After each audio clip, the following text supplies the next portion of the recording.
back to another episode of Web3 Deep Dive Podcast. I'm your host, Rachel Wolfson.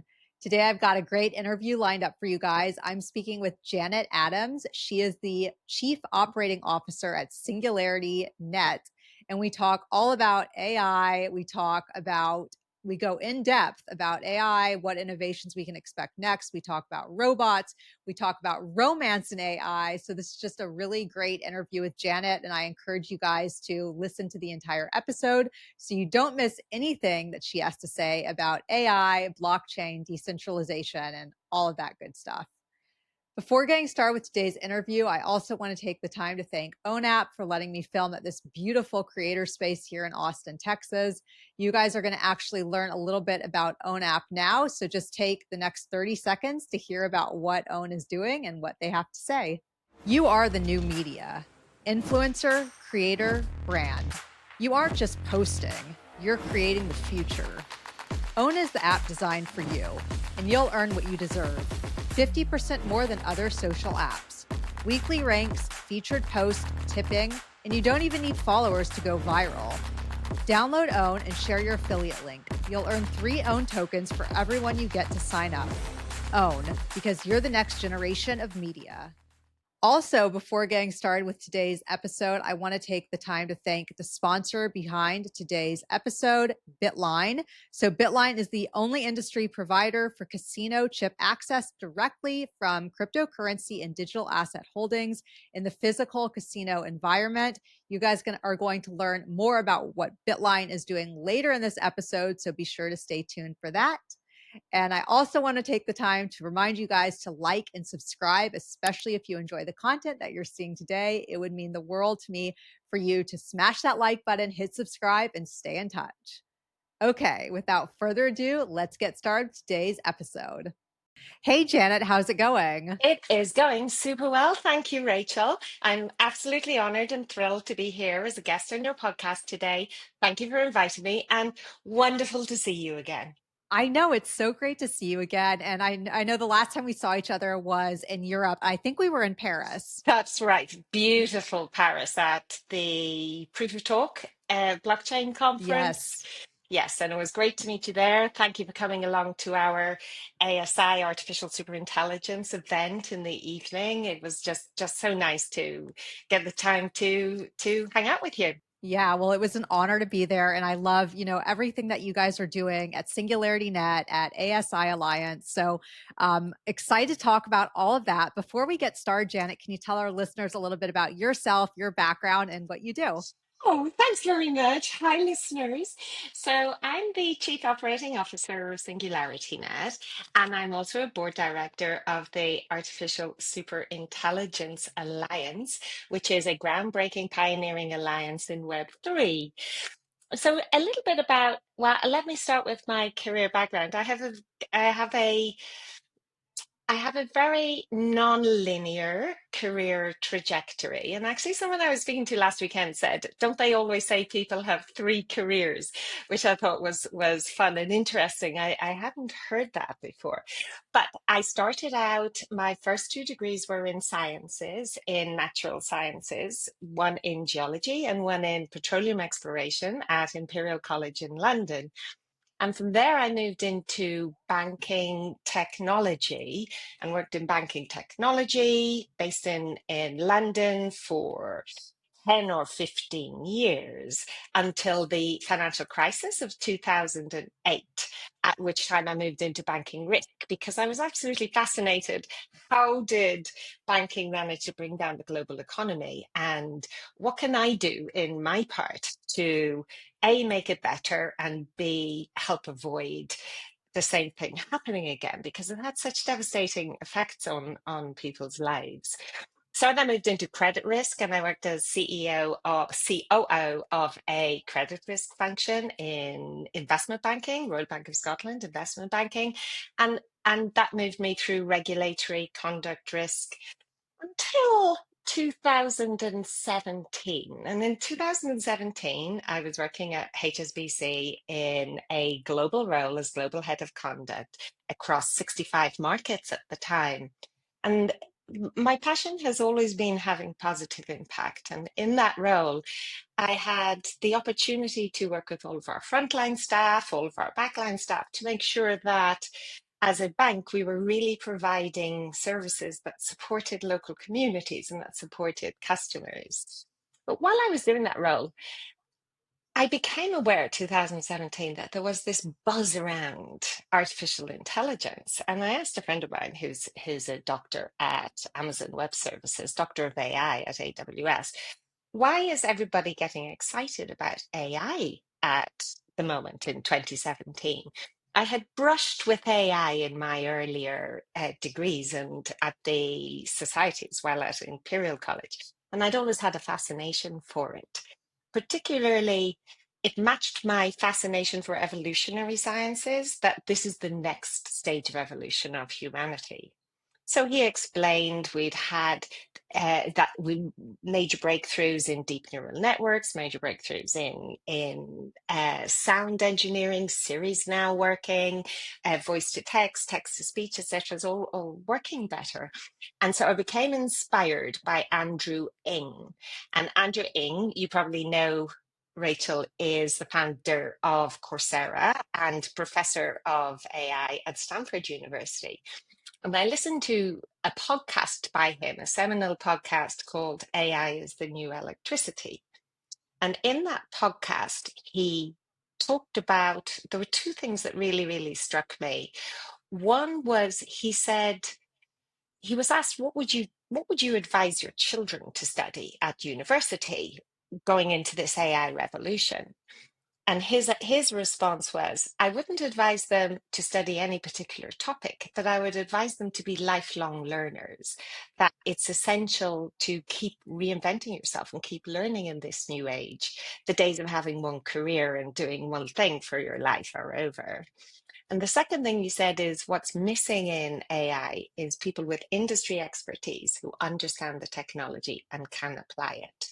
And so I just had a light bulb moment one sunny Saturday afternoon in England, and I registered for a master's degree in artificial intelligence, which I completed part-time over 2 years, and then had the great joy of meeting Dr. Ben Goertzel, CEO and founder of SingularityNET, and the rest is somewhat history. Ended up here in the job of a lifetime. I love that. It's such a good story. And it's so good to hear and refreshing that you have this background in AI and you've studied it long before it was a buzzword. That's right. And so you've been interested in it genuinely from the start, which is amazing. And I love to see that and to hear that. Janet, can you tell us a little bit about what SingularityNET is doing? So SingularityNet was founded in 2017 by Dr. Ben Goertzel with a goal and a vision of building decentralized artificial general intelligence for the benefit of all humanity. Now that's a huge statement, but it's a huge vision and it's a huge mission. And I know you've had Dr. Ben Goertzel on your show as well, Rachel. So what we're doing, Ben is an incredible visionary genius, and he has, in my opinion, the greatest toolkit of potential solutions for the issues that humanity faces, of anyone I see on the planet today. And the goal is we're now 8 years on, and I joined in 2021, and we have really focused and prioritized AGI R&D over any other form of short-term tactical product development. And what that has meant is we find ourselves now pretty much definitely, unquestionably at the front of the AGI race. Now, there may be some other players at the front as well, but we're confident that we are the only credible independent AGI research house with a chance of winning the AGI race outside of big tech. So the only credible AGI development house, which is super exciting as a place to be. And secondly, we're the only credible AGI research house not following a deep neural network path towards AGI. So we're now finding ourselves, it's 2025, Ben started working on this at least 30, maybe even 40 years ago. And we have many of the same team who was with him at the time have followed him through the decades. And we now find ourselves very much on the brink of AGI becoming a reality, which is the fulfillment of Ben's lifelong vision and lifelong goals. And it is so important that whoever wins this AGI race does so with the benefit of humanity at their heart. And I'm proud to say that that we are that hopefully winner in the race. Yes, for sure. Now, can you tell our listeners a little bit about the difference between AGI, artificial general intelligence, versus AI, artificial intelligence? Sure, I can. Well, first thing I'll say to our listeners is it hasn't been invented yet. AGI, artificial general intelligence, has not been invented yet. And we're all, to a large degree, surmising what it will be like. We're surmising what kind of tests it will pass. We're surmising, like it's crystal ball land. It's R&D. So we're surmising how AGI is going to arise and what kind of characteristics it will have and what tests will determine, is it AGI or narrow AI? But in a nutshell, as far as certainly our leading scientists are progressing the AGI technology development, in a nutshell, AI, narrow AI, is the simple AI that simply reproduces what it sees in its data set. And we see this with, some of the like really impressive feats of intelligence that we see coming out of today's large language models. They are all narrow AI. They can sometimes give the impression of being intelligent, being conscious, but as we saw with a paper Apple published just before we were in Paris, so maybe 6 to 8 weeks ago, as we saw in that suite of tests, today's large language models break down when presented with data that is outside of their training data set. So, in other words, narrow AI can simply reproduce the past. So if you give it enough training data, as we do with today's large language models, it can reproduce what is the statistically most likely next word or next picture. And all forms of narrow AI, they do one thing, and it's a statistical process, a statistical analysis of what comes next. AGI, on the other hand, artificial general intelligence, we're predicting will have genuine creativity, will have the ability to predict states and outcomes outside of its training data set, will be able to cope with ambiguity, will be able to cope with new situations. Because Rachel, you and I know life is constantly new. It's never in the past. We're progressing forward as a species. We're progressing forward as a universe, as a planet. And so AGI will be one, able to cope with new situations and new data outside of its training data set. And secondly, it will be able to learn in one domain and transfer the knowledge it learns in one domain into another domain.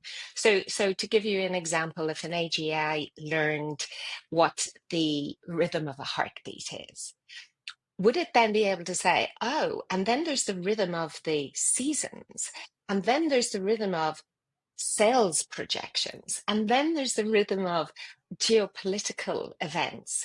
Rhythm is not just Rachel's heartbeat, but it's actually much more applicable to many other phenomena and other domains that we see. And I can learn what I've learned there and apply the principles of rhythm in other domains.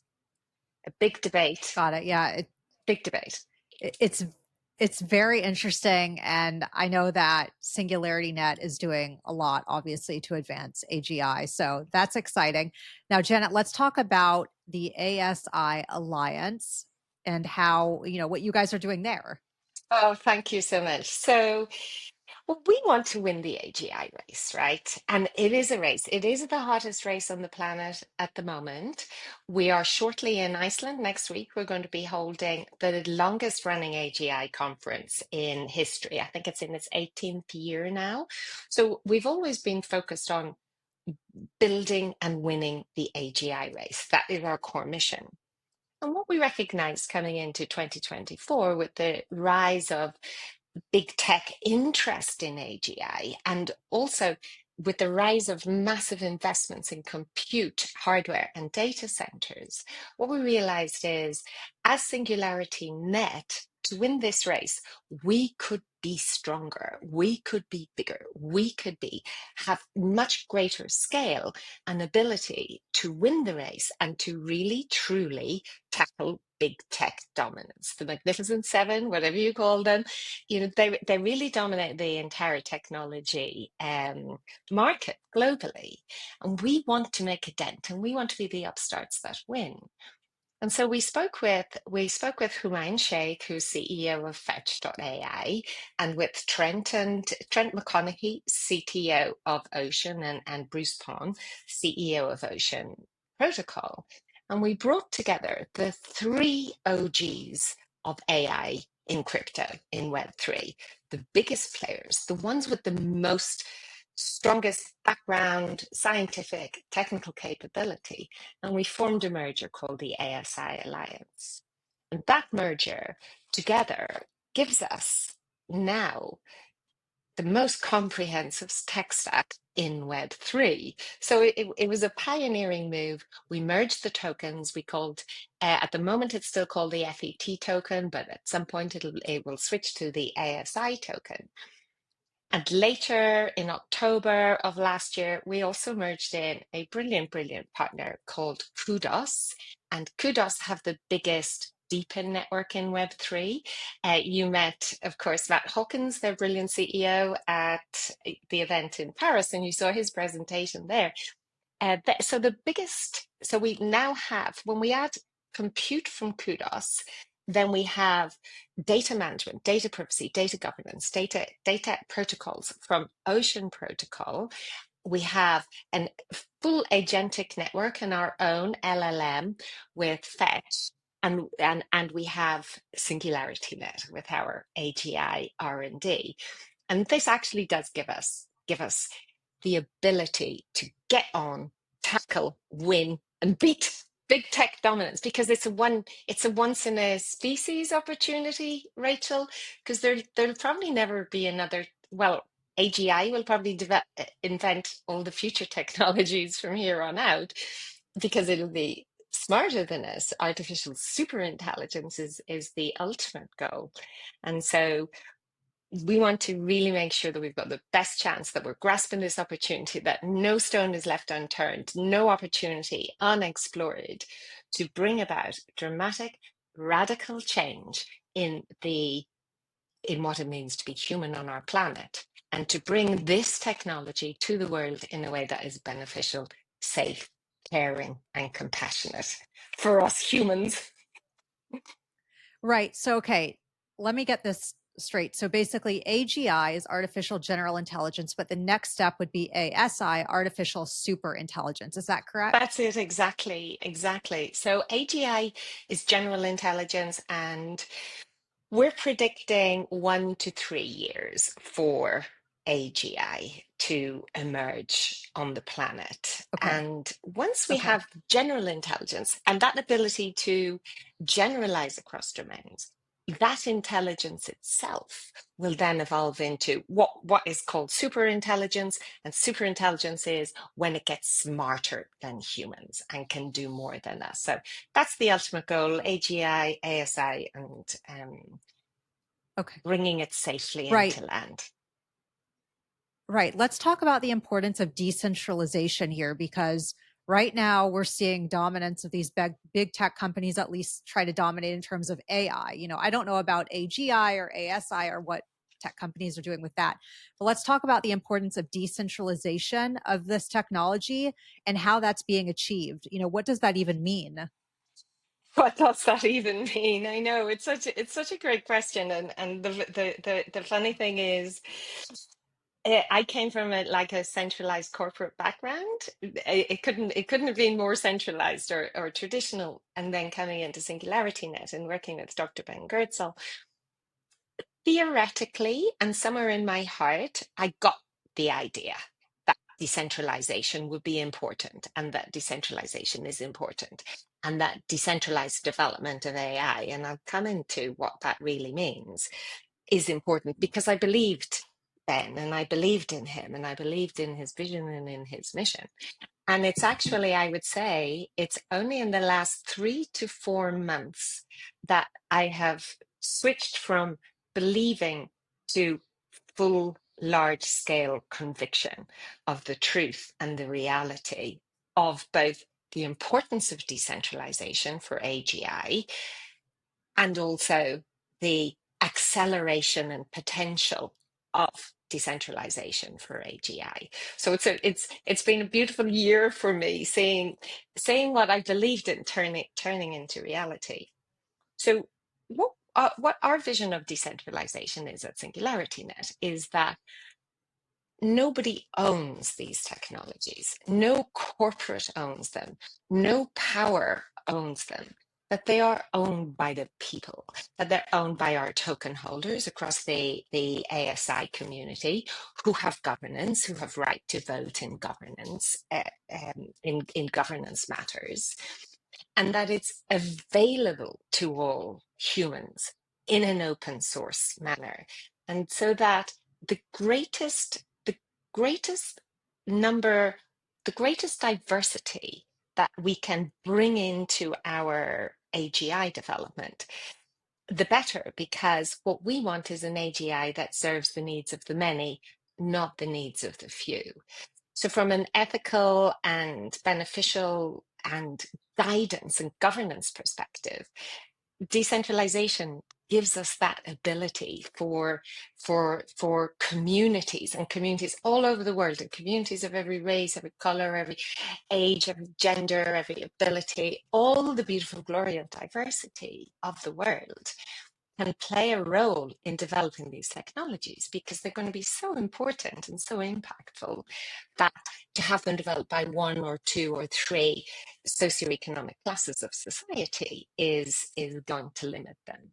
So that's number one point, is we need it for the governance. But the thing that I've just really realized recently is that it's a massive advantage. Decentralization is actually, I'm firmly optimistic that decentralization is the mechanism that is going to actually win the AGI race. And the reason for that is we can expand way faster than any big tech company can expand. So if a big tech company wants to expand and take on development teams, it has to have CVs, interviews, time, budget. It takes a long time to hire someone, and then you got to bring them up to speed, and then some, blah, blah.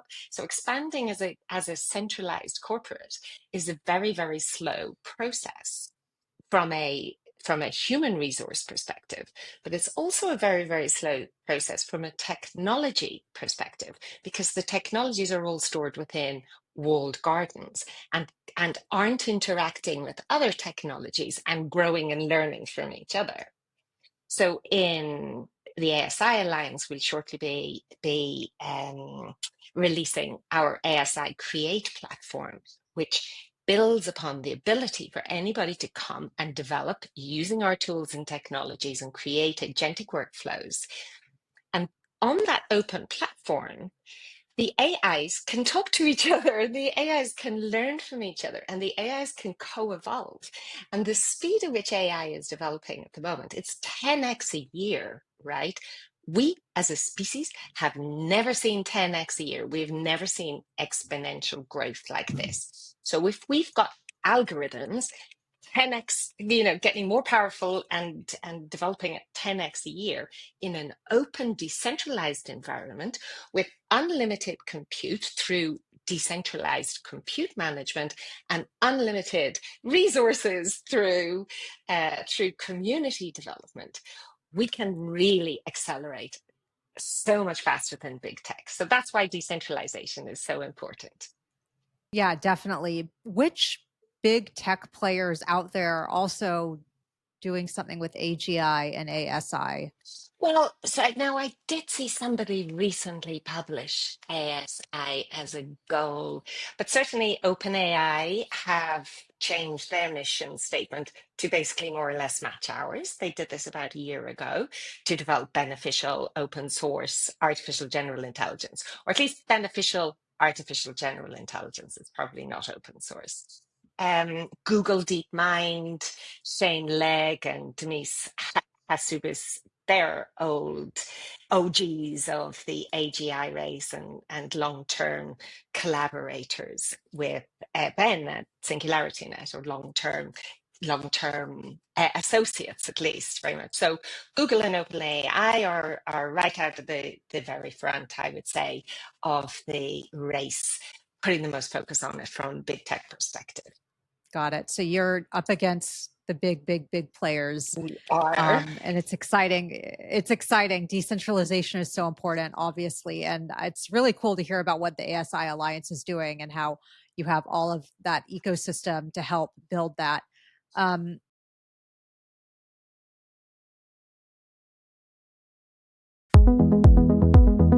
At Bitline, we make casino chip transactions possible using your crypto assets at all participating casinos.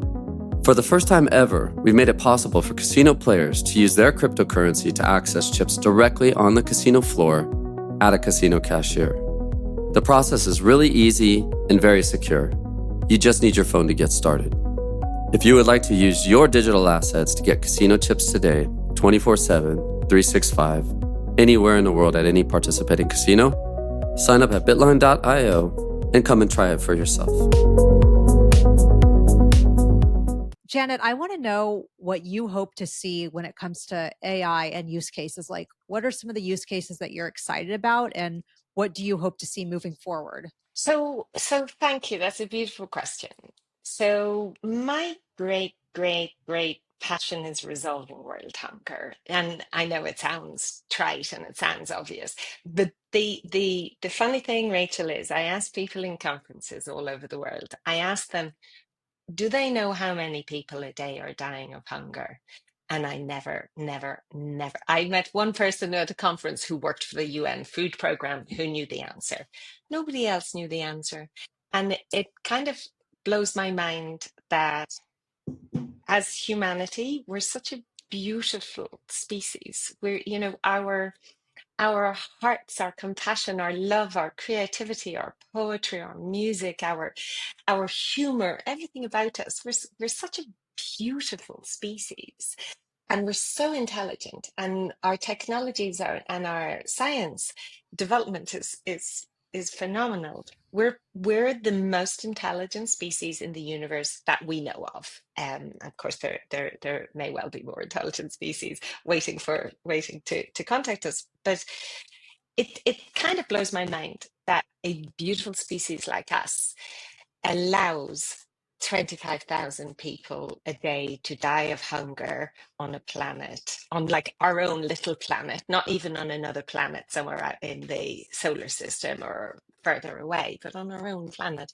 that we allow 25,000 people a day to die of hunger when there is a food supply, when there's a plentiful food supply. There's no shortage, and someone living in New York or Dubai or Singapore or London can order Wagyu steak or black cod to be delivered to their house within 40 minutes. In the cruelty, the apparent cruelty. I think if I were an alien and I came down to planet Earth and whizzed around and took a good look at everything that's going on the planet, I would just think, like, why does this species allow its own people to suffer and die from hunger and from lack of clean water and from lack of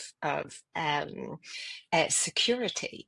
So for me, my greatest hope is that when we invent AGI, it will be more powerful than the human ruling systems that are prolonging and propagating these gross inequalities in our planet. And that when it makes decision making about resource allocation and resource management, and that its decisions will be based on the ethics and the needs of everyone on the planet, humanity as a whole, not individuals and not single power structures, be they political or corporate. That's my great vision. So whether it's food delivery, whether it's education, whether it's we're working on a project to translate low resource languages, to do speech to speech machine translation for low resource languages. So there are some languages, there are thousands of languages in the world, but there are some which don't have books and they don't have the internet, and so children and workers in those regions don't have access effectively to education and fair markets. And so projects like speech to speech machine translation for low resource languages, I would say, is a very powerful and impactful use case. But then bringing medicine, bringing education, bringing security, bringing fresh water, bringing just bringing standards of living to everyone, so people can be safe and people can eat. That's my big hope. I know it sounds really obvious when I say it, but still, like, we're not addressing it. The UN Food Programme is not achieving its sustainable goal of ending food poverty by 2030, and wars make it worse. So I guess peace would be another great goal. Yeah, no, I think that would be incredible to see that as well. And Janet, when we met in Paris, we were also discussing AGI or AI and spirituality. Can you kind of go into that and your thoughts on how that connects to each other? Well, thank you. These are, I guess, my personal views as opposed to my corporate views, although they are very widely shared and encouraged within SingularityNET. So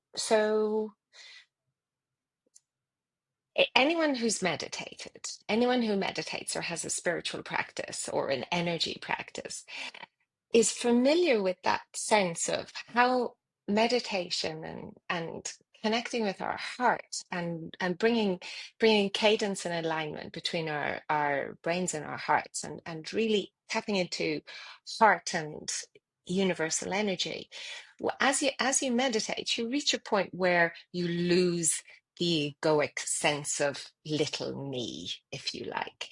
So I kind of see myself in two perspectives. One is like the little me, and the little me is the programmed mind, is the societal educated person, is the all of my education. So it's not that little. It's just little compared to the big consciousness, and that is our position as society at the moment. We've evolved, coming back to my evolutionary studies, we've evolved from apes, let's assume we've evolved from apes, and we're still going through, we've only fairly recently left the animal kingdom and moved into consciousness and started communications like the internet or the printing press, etc., so that we can share global information globally.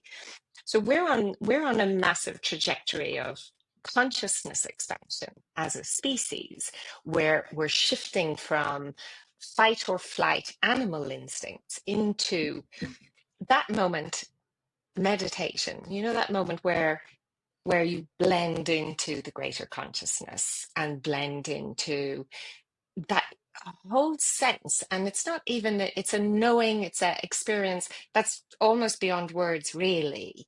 But that sense of oneness with all of humanity and all of consciousness. So if humankind, there's a huge growth in spiritual practices across the planet, and we've got these great teachers: Sadhguru, Eckhart Tolle, Adyashanti, Sri Sri Ravi Shankar, Thich Nhat Hanh, God rest his soul. And we've had all these incredible spiritual teachers teaching us how to uplift ourselves to a global consciousness. Or Ubuntu is the closest word I can think of we have on our planet, which is a word for us consciousness, we consciousness, instead of me consciousness. So as humanity is moving towards consciousness, towards a global shared consciousness, the we rather than the me, this technology is coming along behind us, and it's coming along really, really super fast. And it has the ability to serve our needs as humanity, providing that we bring it up right and it has the right motives as a technology. So AGI, I imagine a future where AGI is making the big decisions, has brought about, you know, phenomenal breakthroughs in medical sciences, in food distribution, etc., as I've said, and allows us to not, I would say, little me, programmed me, probably does maybe 80% of my work. I think AGI will be able to do maybe 80% of my work. We'll all be massively expanded in our capabilities, but it'll do the boring stuff. It'll do the programmatic, repetitive stuff, leaving us as humans to continue our flourishing into beings of greater compassion and love and consciousness. And if we can in some way infuse AGI and those technologies with that love of humanity and that consciousness, which we aim to do in various ways at SingularityNET and at the Artificial Superintelligence Alliance, then we have an opportunity for just major blossoming. Yeah, well, I'm excited. I hope to see, that day come and that we get there soon. I know you mentioned we're, years away, maybe not so many years away than as expected, given the work that Yes. you guys are doing. But I do think that it's really amazing that this technology can help people grow on their own, as well as solving so many issues in the world, as you explained. Yes, yes. Thank you very much. And it's through brilliant people like you talking, taking forward the discussion, and always being so innovative and inspiring and motivational and forward moving. It's a joint effort, and I'm very grateful to be on the same team as you, Rachel, bringing humanity forward. Yeah. Well, thank you. What are the biggest challenges, in your opinion, holding this technology back? And how can those challenges be combated in the future? I mean, I think decentralization is a big part of this in terms of not letting the big tech companies take over this initiative. But what else may be holding this back? Well, thank you for that question. And luckily, I can not only answer that, but I can tell you the how we're going to break through that hurdle and that barrier. So, one of the challenges with current infrastructure is that intelligence at scale requires compute power mixed with security, absolute security, and sovereign decentralization. And today's centralized cloud providers, they're great at compute scalability, but they fail in security and sovereignty.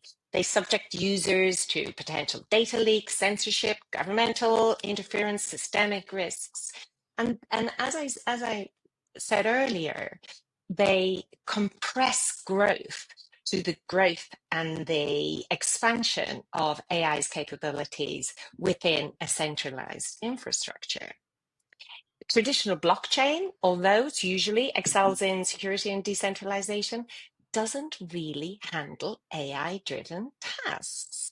Therefore, because these networks were never really architected to support real-time, multi-AI, multi-agent communication and collaboration to enable like this chemical soup of AIs speaking to each other, growing, creating positive outcomes, creating complex processes and complex systems.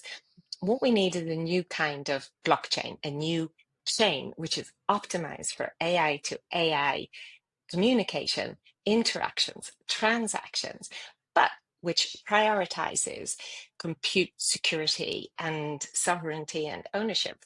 And so at ASI Alliance, we have been working on an ASI chain, which is our level 1 blockchain, which we're going to be releasing sometime very, very soon in the next, let's say, 2 to 4 months in testnet form. And when that infrastructure comes to AI and that infrastructure comes to Web3, suddenly it can be like the flame that lights the blue touch paper.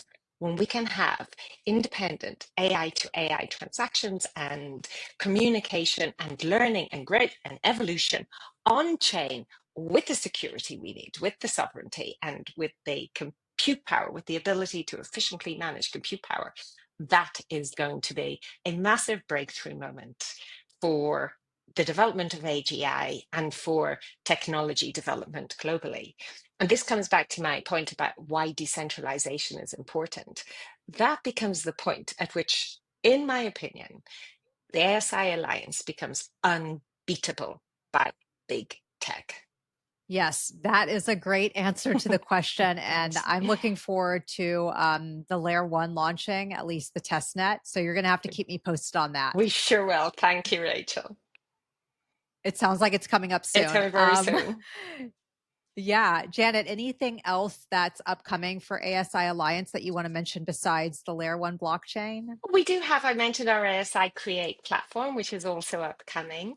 We have a bunch of innovations on ASI Compute, and SingularityNET has taken a step into compute infrastructure and hardware, and we'll shortly be releasing our first compute products, our first inferencing products. And the advantage of having our own compute layer is that we can continuously expand the amount of compute which is available to us for developing our AGI. So compute, agentic frameworks, and ASI chain. We also have some search products coming along, which are like Quello and Questor, which will be like a glimpse into the R&D house at SingularityNet. So we have an action-packed delivery schedule between now and the end of 2025.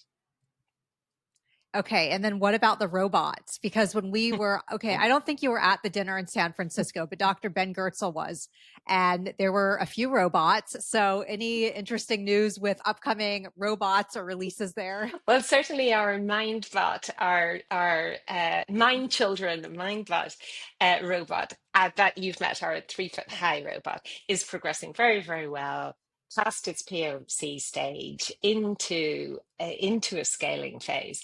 And those robots are, they're the brainchild of our brilliant genius founder, Dr. Ben Goertzel, but they bring the opportunity to really democratize education, to democratize healthcare, to democratize companionship. And I myself am really, really excited about when I can get a little robot to live with my mum. That's going to be the best thing, and keep me totally informed, and entertain her and keep her company. So so the little robots, you're right, the Mind Children robots are very exciting, and we're seeing great developments with our Desdemona Dream band, who recently opened for Macy Gray in a number of shows across Canada and the US in our musical and creativity efforts at SingularityNet. Yeah, I love this because I love this whole conversation because it shows that AGI and ASI and AI in general goes beyond what someone may think, of the technology. It's creative, it's spiritual.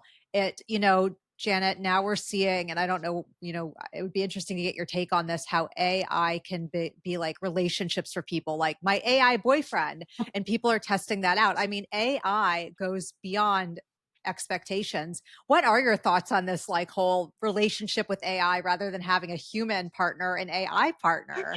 So this is controversial, and I've had this conversation, and I've seen both sides of the story here, because it's a polarized debate. On one side of the story, on one side, there are those who think that AI relationships will undermine the fabric of our human society and our human relationships. I don't really see that happening. And the reason I don't see that happening is because if I come back to the spirituality, so much of our love and our communication is at an energetic level. It's at an unspoken level. It's in the electromagnetic field that you and I and this podcast are transmitting out into the environment today. So that's one thing that we do not have in the robots, is that electromagnetic field, that energetic alignment, that ability for hearts to beat in synchrony when you move into alignment with the person. But where the opportunity is enormous is in tackling loneliness. I can't remember the numbers straight off, but there's some shocking numbers about. I heard in the UK many years ago about how many people in the UK don't speak to another human for a whole month. And I used to work in retail banking. Wow. I know, right? I don't know what those numbers are. We'll maybe check those, and we can add them as notes into this podcast. But it's really, really shocking. And when I worked in retail banking, one of the reasons, which was with just 1 year, most of my career was investment or corporate banking, but one of the reasons we wanted to keep bank branches open is that for some elderly people, that would be their only contact with an actual human. Now, Mm. elderly people respond in research, and we have a robot undergoing longevity, a longitudinal study with elderly people as an elderly healthcare assistant. It really, really massively super eases loneliness. And the funny thing, and it's a heart moving data point for your listeners, is that if you have a humanoid robot who is in a care home facility or in a facility working directly with one subject or family, as the hardware starts to wear out, right? So the fingers need to be replaced, and then it gets like a wonky eye, or as the hardware starts to require replacement, if you offer a replacement robot hardware to elderly people, they absolutely do not want it. What they want Hmm. to. I know. So they're fine with you upgrading the software all the time. Just keep making it better. So long as you keep the memories, keep the personality. But the hardware, they don't want new hardware. They want their old robot with the wonky fingers and the the fluttering eye, because they've developed an emotional attachment to that specific piece of hardware. So that I think is a really strong evidence point of how human attachments and human relationships can really ease loneliness, and it's such a big major crisis, along with safe, loving, compassionate healthcare and for the elderly and residential care. I think that's one area in which actually the development of robotics is heralds a wonderful new future for many people, for their happiness, their health, and their mental health. I love that. That is so interesting to me. And I know that you guys are doing so much in that area. And it's true. Loneliness is a real thing. And, sometimes when I feel lonely, honestly, if I go shopping or, I go to a shop and talk to a store person there, it does help. Even just those little interactions help. And so to see artificial intelligent robots in places like nursing homes or helping children learn, or even as pets, I think that's a huge Right. opportunity.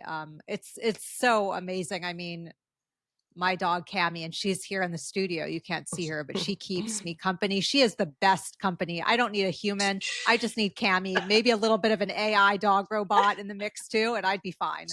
I'm going to get myself an AI dog robot. I have a couple of dogs too that I travel so much. I see them little. I'm going to get myself a little AI dog Oh, to run around yeah, with. you could take it on the plane. Exactly, take it wherever I go.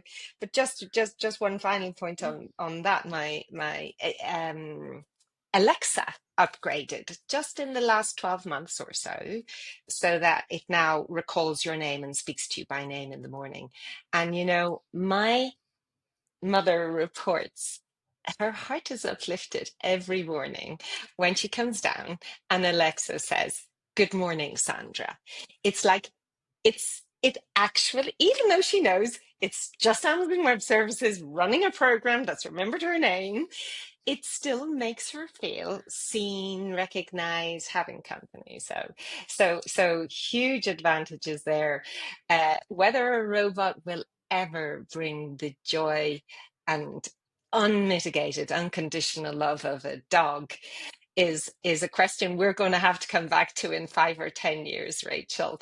That I possibly doubt. Yes. I think they can be as smart as humans. Can they be as gorgeous as a dog?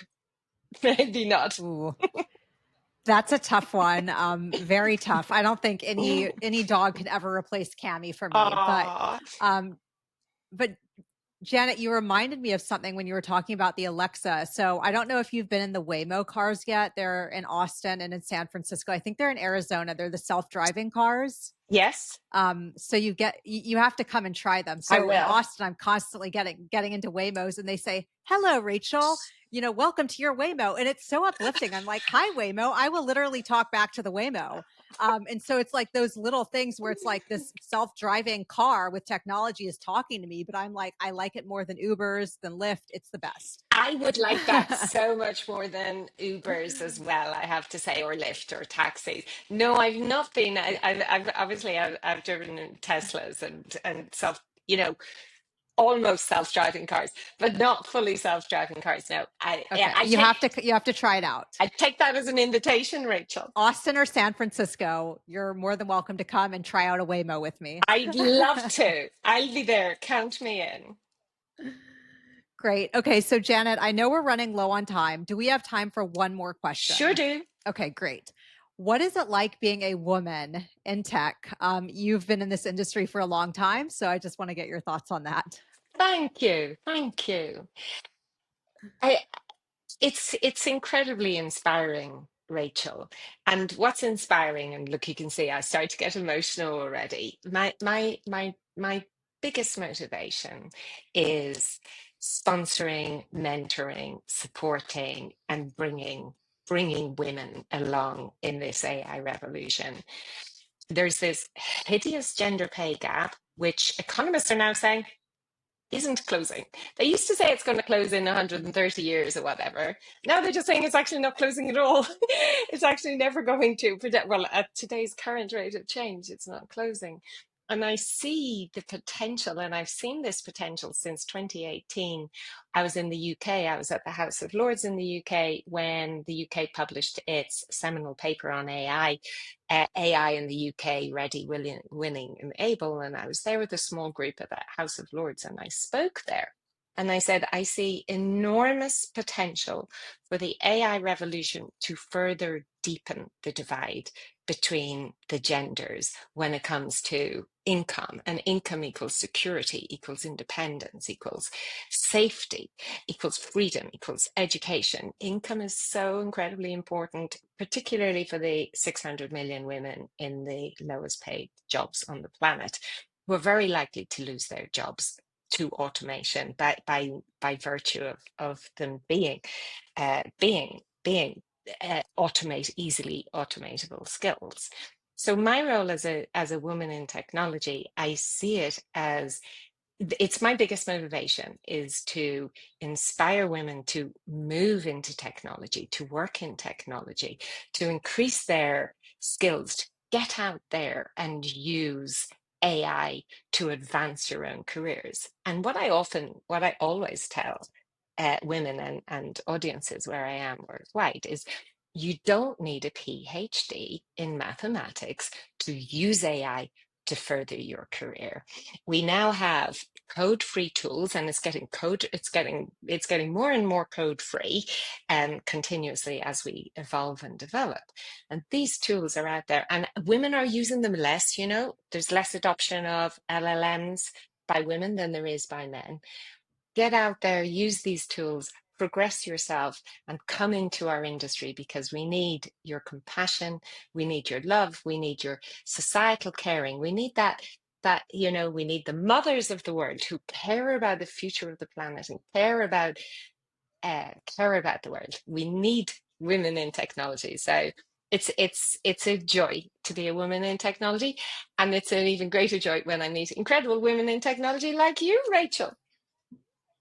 I know we were so fortunate to meet in Paris, and Janet, you're really like a mentor to me. I'm just so happy we connected and had that opportunity because you are incredible. You're doing so much in this industry to advance it, and I'm just really looking forward to staying in touch and seeing what's next for ASI Alliance and SingularityNET. So this is incredible. We have to do a follow up because we have so much more to touch on. We certainly do. We maybe do a follow up in the what was the name of the driverless cars in San Francisco? In the In the Waymo, in the Waymo. We Waymos. maybe do a podcast from the Waymo and like bring in as many automated robots as we can. We'll do like a Oh future my gosh. with ladies of the Yes. future out and about in San Francisco. That would be gorgeous. I Thank love you, that. Rachel. Okay. Thank you for inviting me Yes. to And your show. audience, yes, I was going to say, listeners, stay tuned because we will do that eventually. We We're going to do totally that. will. So, um, Janet, thank you again. I know we're out of time. If our listeners want to get in touch with you, how do they do that? Can they find you on social media? Certainly. I'm on LinkedIn, Janet Adams AI on LinkedIn, and I'm on X, Janet Adams at Janet Adams AI on X. So please come find me on LinkedIn X or simply get in touch via our website. And particularly, I'll put a call out there to all the women watching, which is where if you want mentoring, support, sponsorship, any way I can be of service to your career in technology, I will, because technology needs you. And Yay. yay. Yes. Thank I was you. going to say yay because it's such a good message and it's a Yay. great way to end the show. Thank you. Yay. Thank you. So, It's been Janet, beautiful. thank you again. And yes, thank you to our listeners. And Thank yeah, you. we will see you guys next time. Thanks. Thank you. Have a Bye. fabulous day. Bye. Special thanks to 4Labs Digital for producing Web3 Deep Dive podcast. I'd also like to thank the sponsors behind Web3 Deep Dive. You can click the links in the show notes to learn more about each of the Web3 initiatives from these sponsors. Finally, thanks to the listeners for tuning in. Please be sure to subscribe, like, and share.